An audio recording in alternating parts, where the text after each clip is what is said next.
This is AV Week, episode number 12 for October 28th, 2011. Bionic Eyelids. Ready. AV Week. Performing scan. Week. Online. This is AV Week. AV Week. It's time for AV Week, your weekly wrap-up of news and information. I am your host, Tim Albright. Hello. With us this week is Dawn Meade. She is known as AV Dawn. Hello, Dawn. Hi, Tim. Also with us is George Tucker. He is the engineering coordinator for World Stage. Hello, George. Hello. And back in the saddle, finally. He quit his job. He's living on the streets, and I had to find him in the gutter. His name is Michael Drainer. He's the manager of the sound and AV systems for Tech Electronics in St. Louis. How's it going, everyone? Good. Yesterday, we're taping this on Friday, October 28th. Yesterday, CEPro, in conjunction with CEDIA, held something called a virtual trade show. And this is the first time that I had ever heard of it. I know that they've done them before, but it was my first exposure to it. It was at CEProLive.com. It had a virtual lounge area, which, my estimation, is basic. It was basically like a live chat. That was kind of neat. There was people from CEPro and other organizations from EH Publications, as well as people from CEDIA. They had an auditorium where you had keynotes, and they had a virtual floor show where you had virtual booths. Here's my takeaway from it, and I'll get you guys' reaction to it. This is not going to replace the CEDIA show. This is not going to replace the Infocom show in June every year. However, it was an interesting experience because, and you guys have all been to shows, sometimes you just want to look around and browse, I guess is the best way to put it. And it was nice not to have, somebody, coming up to you and trying to swipe your badge. Does that make sense? Mm-hmm. So it was nice just to get the information and move on my own merry way. Is this something that is maybe the future of, not taking over or replacing the big shows, but something that people like CEPro and other organizations can put on once a month, once every couple months, and if you have time, you can stop by, and if you don't, no big deal, because in a couple months it would be advisable. Michael, you're an integrator in St. Louis. You have guys coming in and out of your office. You have guys that are busy all the time. At least hopefully they are. Is something like this where they can get some education or get some information about a supplier, whether it's residential or pro, where they can sit at their desks for maybe an hour and have it a one-on-one with like an engineer from Sennheiser or Bosch? If my guys are sitting at their desk for an hour carrying on conversations, then we've got a problem, right? I mean, what it comes down to is there are many different avenues to get information. And I attended a show very similar to this for Digital Signage Expo. They did an online version of their trade show. And, it was kind of interesting. It had a lot of really neat graphical interfaces and whatnot. But I found it kind of corny at the same time. You'd go into a room, and you still had the guy approaching you. Now, I didn't go to the CEPro thing, so I don't know how the interaction was there. But somebody would walk up, and they would start talking to you, chatting. Hi, my name's so-and-so. Give me your email address. Give me your phone number. They're wanting all your information right up front. Mm-hmm. And, I just didn't find a whole lot of value in that. I could get the information I needed by just going to the website, getting the spec sheets that I needed, or contacting my manufacturer's rep and asking the specific question I had at my convenience, without trying to coordinate schedules to sit at the desk at a certain time so that I can access this content at a certain time. Just give it to me on your website. Let me download it. Let me download the speeches and the presentations on demand when I want it, how I want it, not with this little wrapper around it. And they do have the on-demand stuff too. And Don, you're a consultant. Is having a one-on-one with the people who make the product important to you, first of all, and would doing it virtually or doing it over the computer or even doing it over Skype be beneficial? Or is this, like Michael said, if you're sitting at the computer for an hour, there's a problem? Well, it really depends on the situation. Sometimes you can handle things online or on the telephone or, on Skype. Other times you need that face-to-face interaction. You need that hands-on-the-box interaction, which is what you miss on a virtual trade show.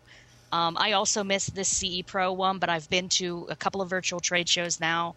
I think that they have their place. I rather enjoyed being able to watch the live keynotes, being able to not only watch them, but then download them and have them accessible on my computer when I wanted to go back and see what did that expert say about topic A.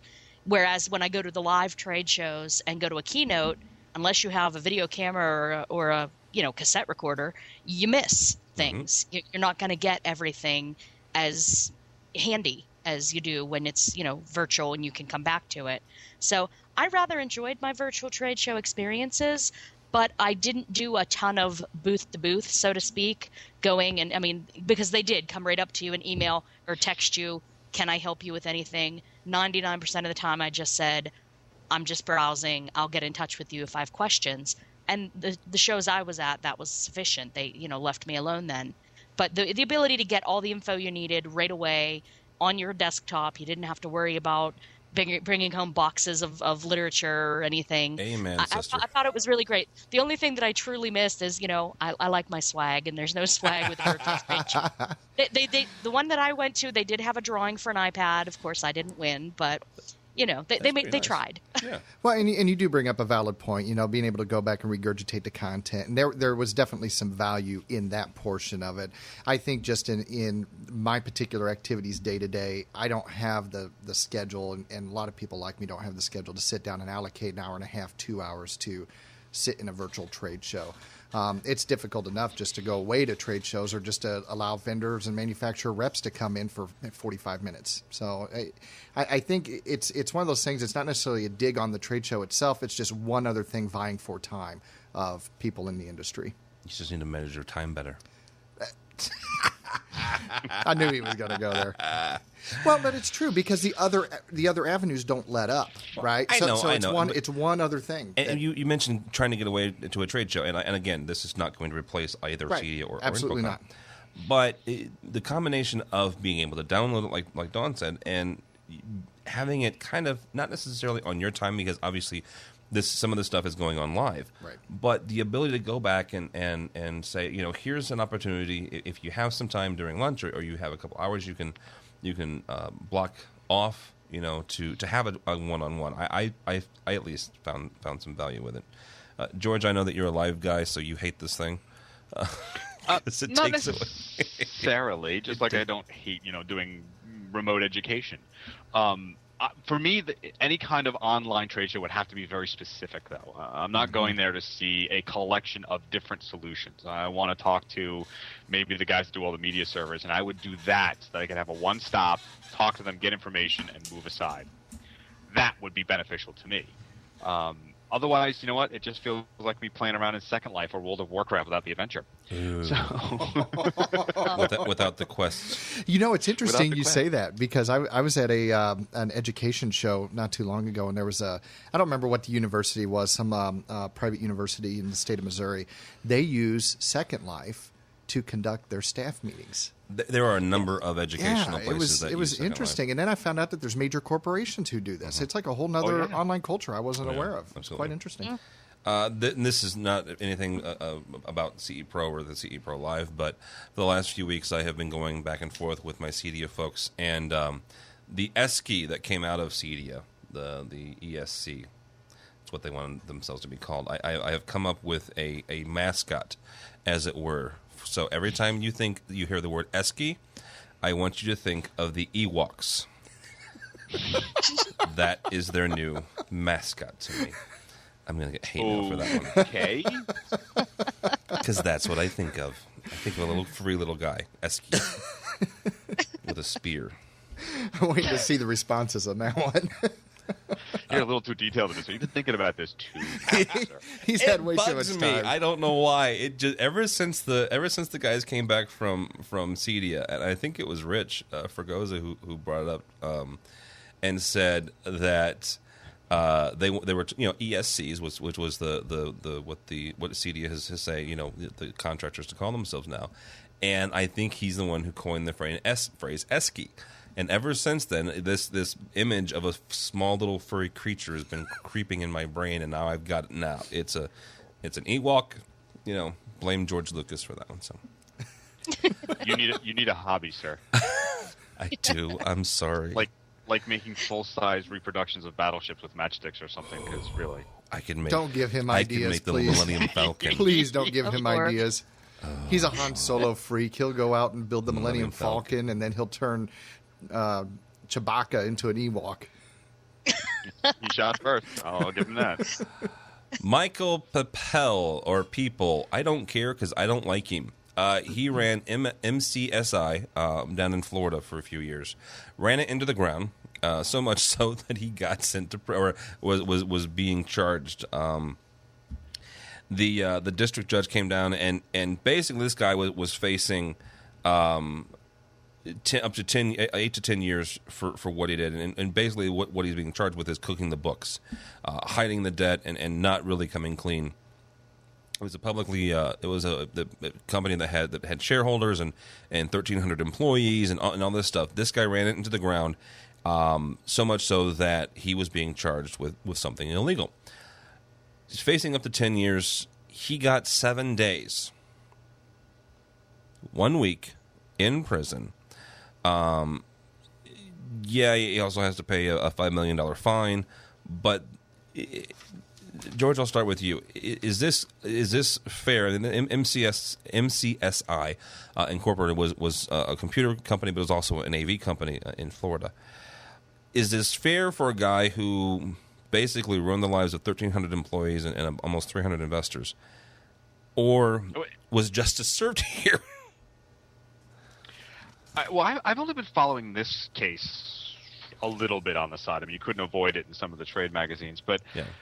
My first reaction was, I'm doing it wrong. Because the guy, how did people get away with this? You know what I mean? And your point exactly that. If you read the article full through, the judge says, well, there was concern, and people wrote in and talked to the judge directly about the effect on the family and how people depend on him. And what about the 1,300 people that families depended on as well? I'm terribly sorry, but if I go out and kill somebody, the judge is not going to take into consideration that I'm the sole breadwinner for my wife and 2 kids. I don't know if I would make that reference or the connection to killing, but yeah, it's still. I mean, white collar crime is being given this pass. The second thought I had when I read about it, and I'm thinking white collar crime, all I could think is Occupy Pepple. Huh? Oh, jeez Louise. Is that his name? Yes. Yeah, I got it now. I'll tell you this right now. It gave me a turn of the stomach, and I'll bet even money he'll be back in court before the next year is out. Yeah, I mean, there's definitely going to be, I'm by no means an attorney or a law expert when it comes to law, but I'm sure that there's going to be some, he's got the criminal trials, and then I don't know if there's going to be some civil suits that follow. But what I found interesting is this one line where it says, the judge declined to order Propel to pay any restitution, saying that it would not be practical because the number of employees and investors affected. Really? So you're going to let him off just because of the number of people? No, I get it. That's one part. I actually do agree with the judge. There's no point in wasting the ink to make this guy pay hundreds of $millions in restitution when all he's going to do is turn around and file bankruptcy. Yeah, I understand that. That's true too. But I don't know. I just think the whole thing's. Go ahead, Dawn. I was going to say, but on the other hand, I mean, by declining to order restitution, even if the people know they're never going to see a cent of it, at least they have that sense of justice that he was ordered to pay me back because he screwed up. That is he did wrong, and it's been recognized that he did wrong. And I mean, it's just obscene that people get away with this. Yeah. There are kids out there, idiot kids that get longer prison sentences for, graffiti than this guy's getting for ripping off millions of dollars and basically destroying thousands of people's lives. Oh, I mean, it's one of those times that, whether I agree with them or not, it's stories like this that make me think maybe those Occupy people aren't entirely lunatics. I was going to say there was a piece going around the Twitterverse and Facebook last week that said, there was a homeless guy who got sent up for a couple of years for stealing $100, and there was this high executive CEO who got a slap on the wrist for bilking a company of millions of dollars. So. Right. I mean, it's definitely a miscarriage of justice, and I think he should have gotten more order of restitution or more prison time or something, because you have to let people know that it's wrong. The whole point of the prison system is to act as a deterrent, and if you're just going to let them off with a slap on the wrist, it's going to do it again. Yeah. Well, that's just it. Either order the restitution, force him to file bankruptcy, and let him feel the pain of what he caused everybody else, or let him serve the prison sentence, one or the other. But he's getting off scot-free. The part of the decision was that she said the judge said that he would have to do community service. My opinion, he should do community service, helping out each one of the families throughout the next 2 years that were laid off because of his responsibilities. That would be equal justice. Find them jobs. That can be your community service. Or clean their house every week or something. Have to face them, have to be there in their presence. That's right, to rip off Harry Potter, turn him into their house elf and make them get in the kitchen and clean the floors. Very nice. Steve Jobs passed away a few weeks ago, and Walter Isaacson was already in the process of writing a biography at Steve Jobs' behest, no less. Actually started reading this book, and Isaacson writes in the introduction that Jobs contacted him in 2004 about writing his biography, and Isaacson's first response was, "Not yet. I'll write your biography in 10 or 20 years after you retire and all this jazz." One thing led to another, and this is from Isaacson's book, from Isaacson's book about Steve Jobs. In 2009, Steve's wife called Walter Isaacson and said, "If you're going to do it now." So they got together and they had a number of conversations. And one of them, and this is from our buddies over at Rave Pubs, Walterson said that Jobs was talking about his vision for improving the TV experience. Jobs said, quote, "I'd like to create an integrated television set that is completely easy to use. It would be seamlessly synced with all of your devices and with iCloud," of course, talking about the Apple cloud service. "It will have the simplest user interface you can imagine. I finally cracked it." Guys, when somebody like Steve Jobs says, "I finally cracked it," I think the guys at Rave Pubs have a good point here. Their question is Apple HD TV Steve Jobs' final legacy?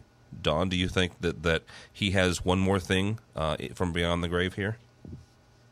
I would not be surprised. Put it that way. He has been party to some of the greatest innovations of the past 30 years in technology. It wouldn't surprise me.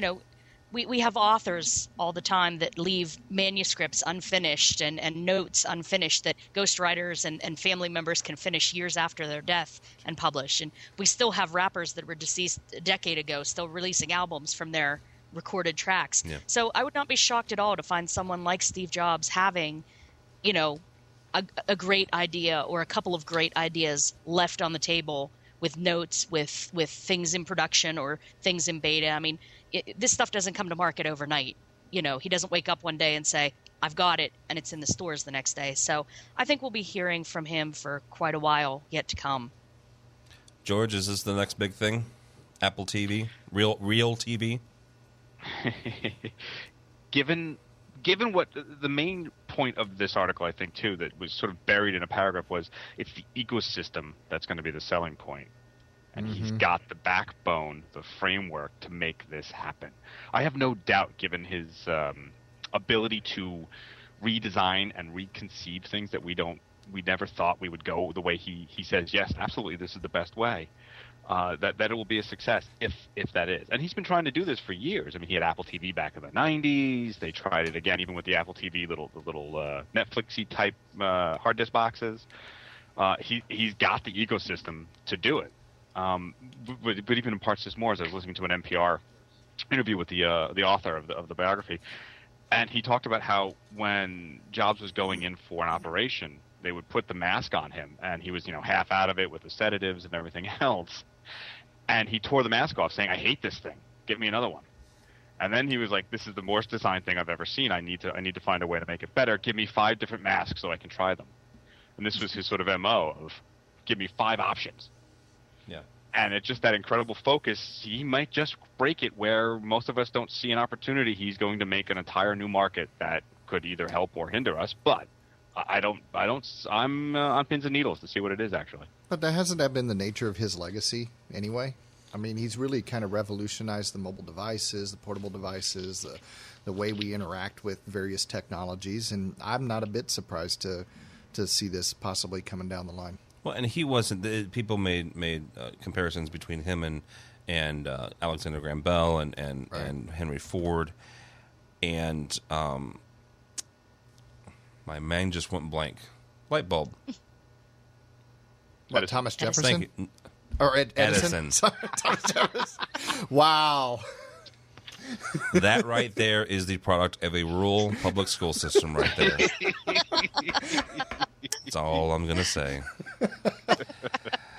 Yes, Thomas Edison. That's what I said. Jefferson. Edison. I said Edison. Eventually you said Edison. And I don't know that is valid because Edison was a pure inventor. Right. You can argue different things, and you can argue AC/DC in his fight with Tesla all day long. But some of the stuff that he did, he really did conceive it himself, and he really did come out of it himself. Jobs never really did that. Jobs took a idea and made it better. An MP3 player was not the iPod was not the first MP3 player. No. It was the best one. The Macintosh was not the first personal computer. At the time, you could probably argue that it was the best one. Pixar was not the first computer animated company. I would still say it's the best one, and so would my 3-year-old. but I think that's the legacy that he leaves. I think the legacy that he leaves is taking products that we currently have and technologies we currently use and making them, what you just said, better. That's really the Apple MO, and that's what Jobs built. And this is no different. I mean, we have HD TV, we've got control systems, we've got interfaces and media delivery systems. We've got all that. If he can take all that and make it all nice and easy the way he said, and especially using the new apps that are available on the iPhone 4 and some of the voice recognition things that are going on, you're going to have an amazing product. Can you imagine, and I don't have an Apple device, I have an Android phone, but can you imagine Siri in your TV in your house? You say Siri or app or however you address the software. Find me Good Eats. Find me Alton Brown and find me Good Eats. And up on the screen there shows what's currently playing, what's on your HD, what's on your DVR, and you say Siri, play episode 594 or whatever. That to me is the simplest interface. Mm-hmm. Mm-hmm. And that's what I get out of this. No, me too. That's where I see this heading. We'll stay on the Apple train for a minute here. They were awarded a patent for the iOS swipe to scroll gesture.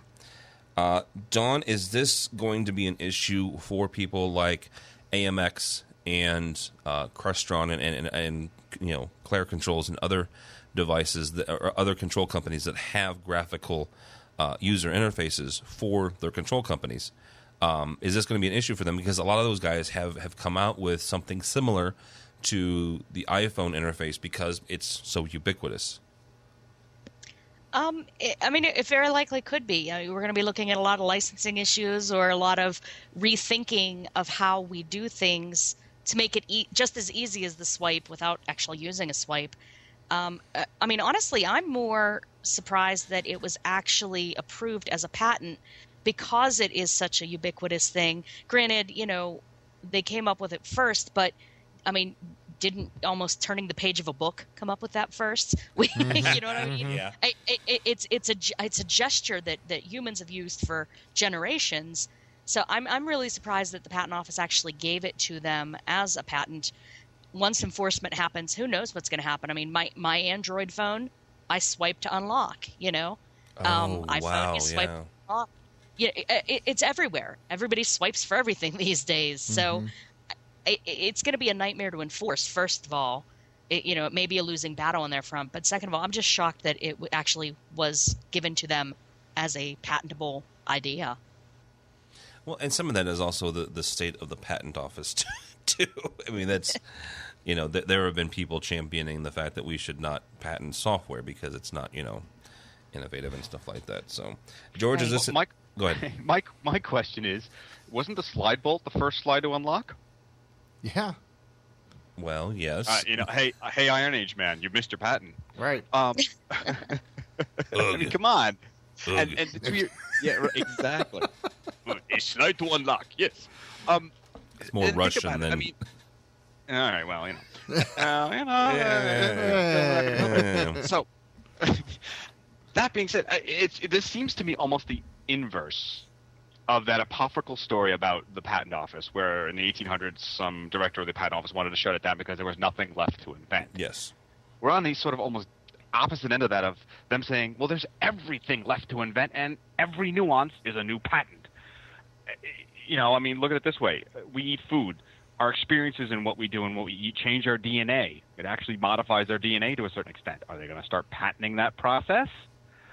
How far does it go? And I don't want to give, too much to saying you can't patent anything, but come on, guys, there are certain simple acts that, yes, you were the first to do it, and if they're using the exact same mechanism as you, then you have a right to go on that patent. But I haven't read through the entire patent, obviously, but that patent better be very specific to the very specific, definite way that they do it. Otherwise, I think it's just it's unfair to innovation. No, I do too.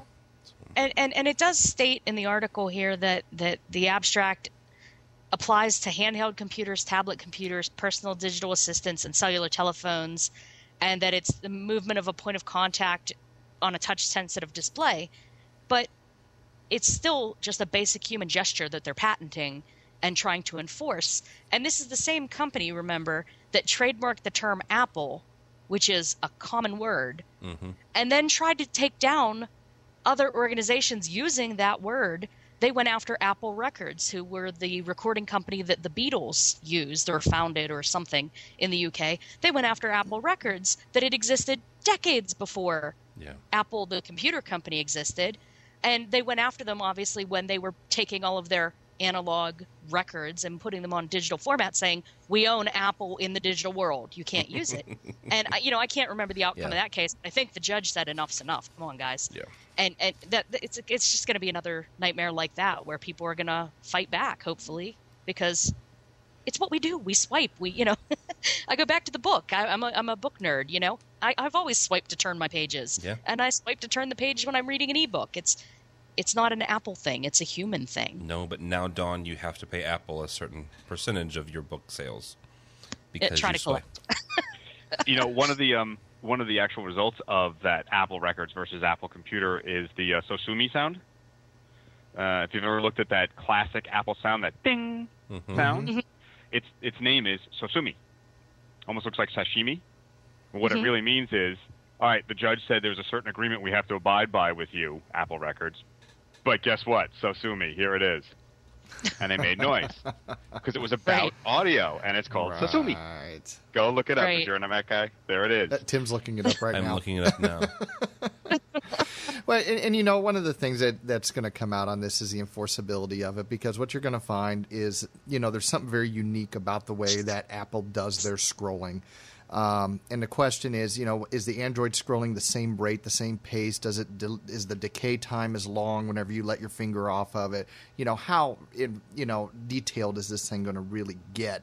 Is it just the gesture of swiping, or is it the way in which the swipe works? So we'll see what happens once they. Oops. Sorry. What was that? I was trying to get the sound up. So. Gotcha. All right, you're listening to AV Week as I try to play the Sosumi sound.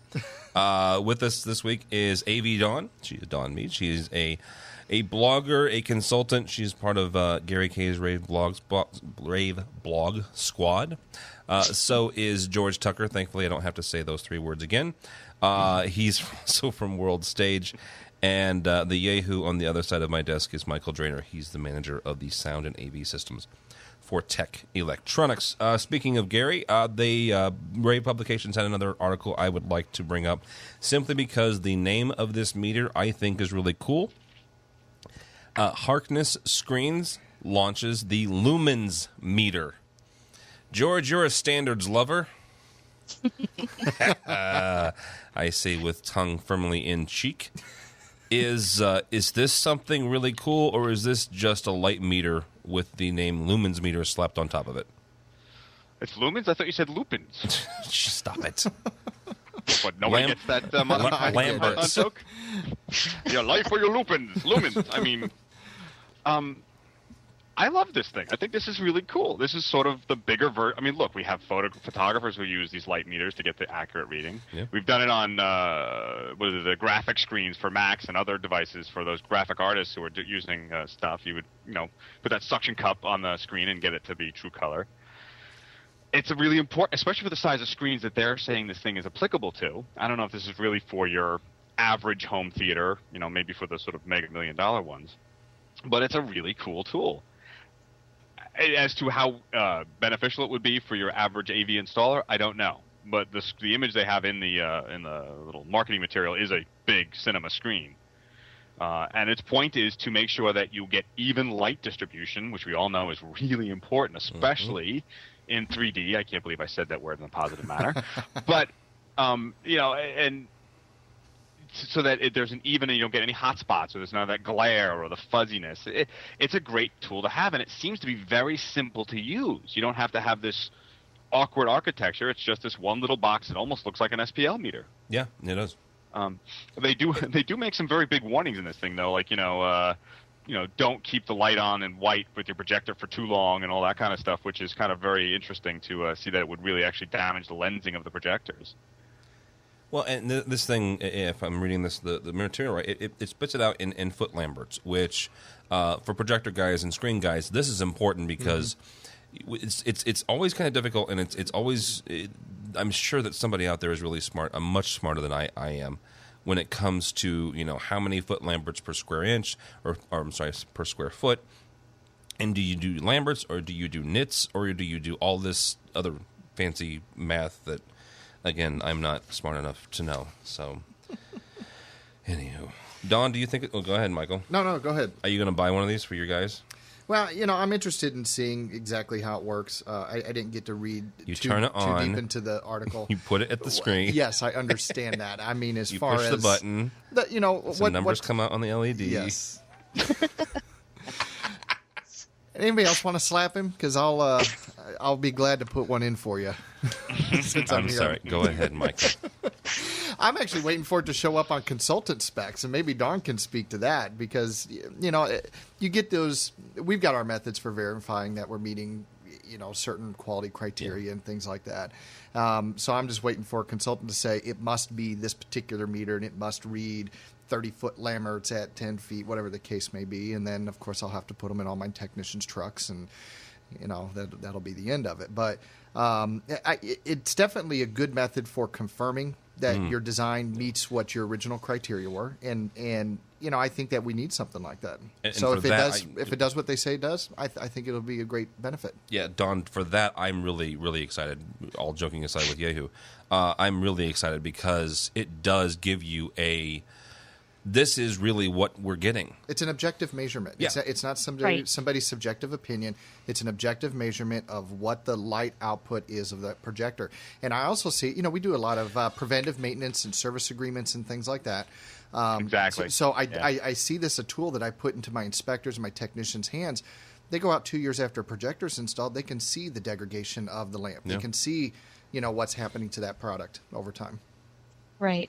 And the last time I appeared on the podcast, one of our topics was the very uselessness of specs, particularly things like lumens. I wish I would have been on that one because we would have had a fun time with that. Well, and we did. We discussed that, it's such a meaningless measurement. It is. In a lot of ways because, I came from marketing. I've always been in marketing in the industry. But, for frankly, a lot of BS artists. And anything that can sell your product or make it sound good, makes it sound technical, customers see that and they want this one because it has a higher number than that one, but they don't really mean anything when you see them side by side and they look identical, So I think something like this would be fantastic just for the reason that you guys said. It's an objective measurement. We can actually see what we're getting out of the projector. And like you said, on service calls, you can see what's going on with the bulb or the projector, the degradation. Down the road, who knows? Maybe we'll find out company A versus company B. One has a better lasting product that's provable as opposed to anecdotal, you know? So I think there is a very good place for this if it does everything that it's, saying it will. Right. Again, and I think marketing. Yeah, again, marketing. So taking this to the next level, what's the step to make this better? And that is to measure ambient light, compare it to projected light, and give us the difference in how many foot lamberts you actually have hitting the screen. Not just what's the projector putting on there, but what's the additive effect of the entire environment. So, well, and something also, a part of that conversation, Dawn, was about LED projectors and the inherent problem with getting specs on LED projectors. You put a light meter, and I don't know about this meter because I haven't used it on an LED projector. You put a light meter on an LED projector, you're not going to get what it really represents. And Dawn and George and I talked about this. You put that up against a comparable 2,000 lumens, let's say, projector, because it's round numbers. That an LED projector that is as bright to your eye as a 2,000 lumens projector is not going to give you 2,000 lumens worth of light. Right. And that is the inherent flaw with both the current standards and this box. But, at least it's a start. Yeah. Right. And I'd be interested to see it, see what kind of reading it would give us. Well, I just tuned a big system, Friday. And one of the things that the consultant and I were talking about is the objective versus the subjective measurement. Your measurement tools are telling you one thing, but when you look at it, it's not right. Yeah. And just like an audio, you hear one thing and that's not what your meter's telling you. So you have to use the objective to get your baseline, but then you have to qualify that with the subjective measurement at the end of the day. The two must go hand in hand. Yeah. Alrighty. From Commercial Integrator, this comes to us from Craig McCormick. Craig is a diehard Red Sox fan, and for that I will apologize for any comments that I make as a diehard St. Louis Cardinal fan, which, as we record this, is getting ready to play Game 7 of the World Series. Goodbye, Rangers. I'm sorry. Yeah, rest in peace. What it is it's to get to the AV part of this. Fraunhofer dialogue enhancement drowns out quote unquote awful announcers. Craig has some issues with Joe Buck and Tim McCarver, who they do the Fox broadcasts. I will say this as much about my previous life. One of my first jobs in radio was at KMOX, which, for those of you in St. Louis, know that's a big radio station in St. Louis. That's pretty much it. But I worked with Joe's dad, Jack, so I have a personal affinity for Joe and for his family. So I'll say that before I go on with Craig's ripping of Joe and Tim's broadcasting. But basically, Craig goes on to say that he doesn't much care for Joe Buck and Tim McCarver's calling of the World Series. So his thinking is there has to be a better way. Well, according to Craig, the guys at Fraunhofer IIS have got this thing, and what it is, they released it at the Audio Engineering Society show in New York City. And what I'm gathering is, and they ran it as a pilot program over in England. It allows anybody watching TV and also radio audiences to individually adjust the volume of dialogue, music, or sound effects within a single broadcast program. George, is this something that Craig's going to be really excited to go out and buy, or is this just a gimmick? I've actually seen some of this. I really like it. I'm a big fan of radio, so when I listen to radio announcers, most of the games I listen to, I really do actually try. I turn down the volume and I listen to the radio broadcast. Why? Because it's much more descriptive, and honestly, half the time I'm sort of distracted by something else I'm doing while I'm watching some sporting event. And I agree, there are some of the national announcers which are less than stellar, at least for the local fan, if not for the general fan watching across the country, I guess. But my thing is, this should have been possible 10 years ago, and I don't see, there's nothing really new to it other than someone's had the ability now, I guess, to get it licensed and get it into boxes that broadcasters will use. I don't know how this bodes for the broadcasters and their agents and their money, but I would really love to be able to choose which one I want at what level. Absolutely, I love this little box. Well, and Don, this goes back to years ago. Like I said, in St. Louis, Jack Buck was the St. Louis Cardinals, and so I knew many people, both in the business and out of the business, who would watch it on television, but turn down the sound and turn on KMOX. So, are there? Am I reading this right? Are they just kind of making that use case easier? I think that it does make that sort of thing easier. I mean, I grew up in Pittsburgh. I'm a Pittsburgh girl, so we used to watch Steeler games and turn off the sound for the national guys and listen to Myron Cope. Yoy, the great late Myron Cope. Oh, yeah. Fantastic, And I know my in-laws still do the same thing when they watch the Redskins. They'll turn off the sound of Fox or whatever and put on the DC radio so they could hear their announcers talk about their team. But what I find interesting about this, and what I think could really make this technology just vital to everybody's everyday life, is not even the sports application. I'm a sports fan. I love it for that reason. But if it can actually control the music or sound effects, I know a million billion little old ladies and little old men that would just kill for this on their TV when the commercials come on and the music is so loud or the commercial is so loud, but they have to then crank the volume back up to hear the dialogue on their shows. To be able to control those elements independently, I know all the people over a certain age in this nation would just kiss you for inventing it. And, even younger folks, there are times that I do the same thing. I think if it does what it promises, it's a fantastic innovation. I just think it's unfortunate we have to go to an aftermarket third-party device to make that happen when our broadcasters should be taking care of that for us. And I could say that coming from the broadcast world. I built television stations for 6 years, worked for a local broadcast group. And we tried very hard to try to level that stuff out. But, boy, I'll tell you what, the media companies, they don't like that. They want their commercials out there long and loud and hard. Oh, yeah. They want to grab their attention. So I think something like this would be a great benefit to the consumer market if it truly does what they say it does.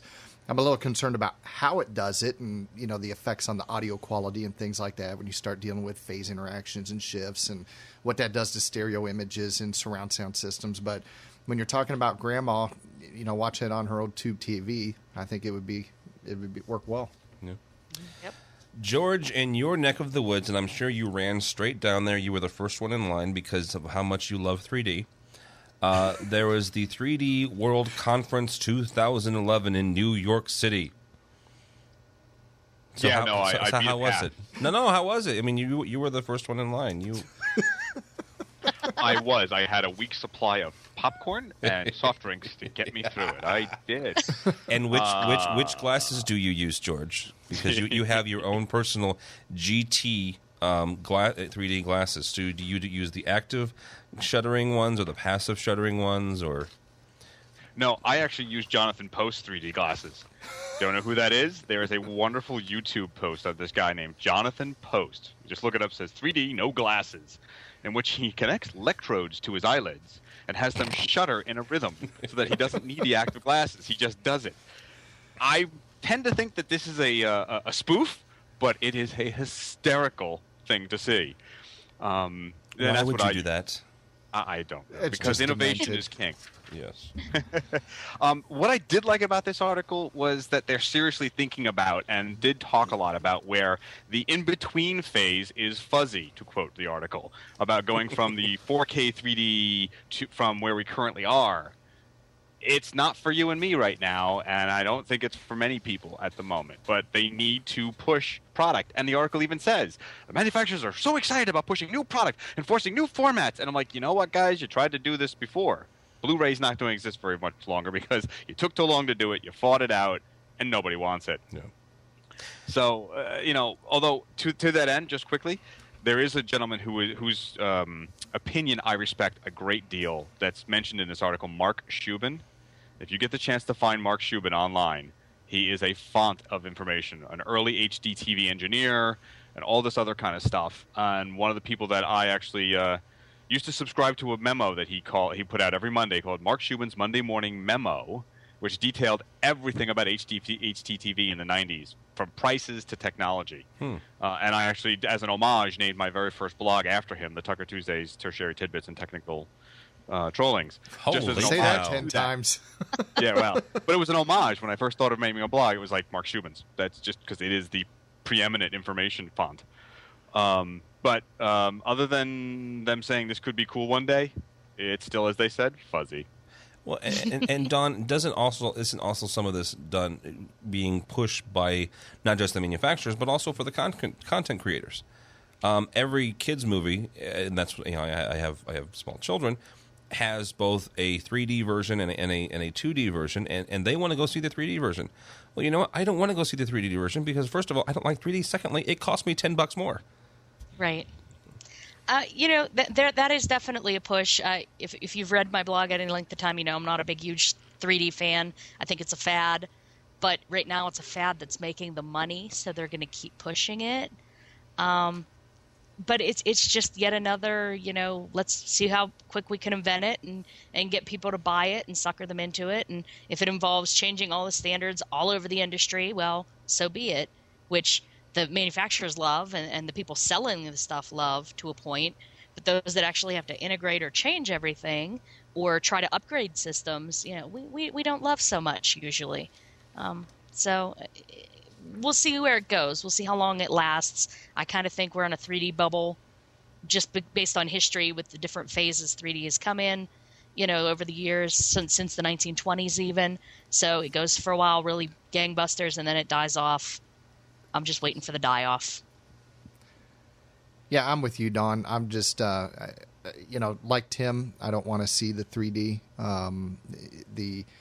The whole deal with changing infrastructure, that's a big deal. But I just want those fancy little 3D to 2D glasses that Tim was telling me about the other day. Oh, yeah. But they mentioned it last week on the show. Did they? Cedia.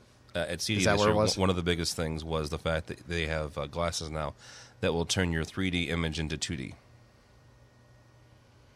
Yeah. And that's actually a good thing because some people can't handle 3D physically. Right. I mean, if everybody could handle the effect of 3D, there wouldn't be disclaimers a mile long on every 3D device that's sold, and they wouldn't have already pulled the Nintendo 3D because it was giving kids seizures or whatever. They just quit selling it. So the guy sitting across from me has an astigmatism, right. And Michael can't see 3D. 2 years ago. No, it was last year. At Infocom. Last year, year before last at Infocom, they had the 3D pavilion, and Michael and I were sitting in the sweet spot or the hot spot. I can't remember which one they called it, but we're looking at this auto stereoscopic display, and we're standing exactly shoulder to shoulder with each other. And I'm looking at the 3D image, and yes, it's 3D, and I get it, and it's I think we were looking at an aircraft or something like that, and he can't see it. He sees two images, and so there are legitimate. One thing about this, real quick, this is something that came out actually out of CD that I caught this week was Connects Pro Cube Up turns 2D into 3D. It's it's a device. It's not in a shape of a cube, but it's called a cube. In addition to being a 4x1 HDMI switcher, it's also has some processing things that will also it lets you take your 3D picture and adjust the depth and scaling. Is this something that's interesting, especially from a depth standpoint, that anybody thinks is cool, or am I just I don't know. I don't know why I brought it up. I don't like 3D. Why did I bring it up? And the room was silent. Yeah, I don't like 3D. Well, I gotta say though, I will say that before hearing that Michael can't see 3D, I was about to say, yeah, and the box cures cancer too. Who cares? But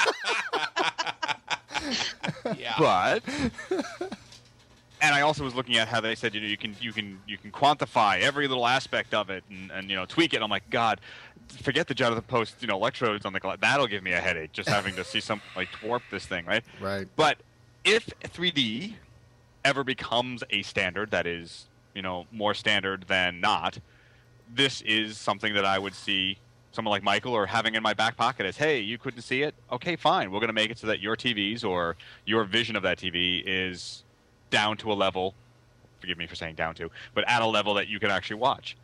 I had heard though the drunks and children and pregnant women shouldn't use the 3DS 3D thing, but this is a whole new part of it for me. Well, I agree. I mean, having gone on the record multiple times as being, not anti-3D, but not entirely bought into it, one of my biggest complaints about it is... Don't backpedal, you're anti-3D. No, I we're all anti-3D here. I think we're in agreement. I have paid to see 3D movies. I do enjoy the experience sometimes, but I don't want it all the time. And I am too cheap, frankly, to pay for a 3D TV Amen, sister. that may or may not show everything the way I want to see it when it's not a 3D thing. And so prior to a box like this existing, you had to buy a 3D TV and a 3D player and the 3D media to play in the player to play on the screen to get the full effect and to have the great, perfect image. If you had something like this, I can use my existing TV or I can use my existing equipment and upscale it or, what have you, if it works the way I'm reading it here. And having an aftermarket box that's maybe a little expensive but not hugely so, I'm a lot more 3D friendly, if not 3D welcoming. I'll never be 3D welcoming because it is a fad. But to take advantage of the fad while it's here, I would want a small box I could pay for instead of a whole doggone new system that would cost thousands of dollars. Yeah, I think there's a point here, though, when you said about the John Cameron, is that the director? This technology has been around forever, and I will make a division. I am against 3D in the home or as a general broadcast medium. Yes. But I did see Avatar, and Avatar did prove that it is plausible to use a technology when you have a story, and that story can be translated into that effect effectively, to repeat myself. But right. And so there is that delineation. I would go to see more 3D movies in the theater. I wouldn't see them at home. And maybe if I had enough money to create a home theater that's of a size and space that works, maybe I would. But I don't see it becoming a general medium other than that. So there is that delineation, though. Right. When we say we hate it, it's hate it in the home. The only time I will allow a 3D system in my home is when they have perfected the holodeck. And then I will be first in line. Then we'll just live out the movies. Yes. That's a scary day. This is Second Life in 3D. Jeez. This is more of a shout out and a congratulations to our friend AV Jessica and the folks at AVISPL. Infocom certified their Project Management Academy. People can earn up to 35 CTS credits, which I think is kind of cool. It's a recognition from Infocom about this academy. Dawn, is this? I don't know much about the PM Academy because I don't work for AVISPL. But is this something that other people and other companies should aspire to, or is it just they've been at this for so long and this is just Infocom's way of saying yay, way to go? Prior to joining the membership committee of Infocom, which I'm on now, I was a longtime member of PETC, the Professional Education and Training Committee. And anything in our industry that provides an opportunity for education and renewal units and certification and advancement of our industry as a whole gets my wholehearted support. So kudos to AVISPL for this, and that it was good enough or effective enough that Infocom is recognizing and certifying it to get renewal units. Fantastic. The part of me that comes from the integration world still sees AVISPL as the big guy and the enemy, so to speak. But provided that this Project Management Academy is open to even employees of other integrators that want to come and learn from a certified academy to learn the skills that they would need, I think it's a fantastic effort. It proves that they know their stuff and that they're willing to give back to the industry by sharing their knowledge and their experience with others. And I would like to take classes there, frankly, and beef up my project management skills. If, other integrators and other industry folks that aren't just their customers can take the classes, I say excellent. Yeah. Good job. Did you happen to find information regarding eligibility to attend the classes? Because I couldn't find anything on that. It appeared to me that it was their own internal program for their project managers and their staff. Right. Did you find anything like that?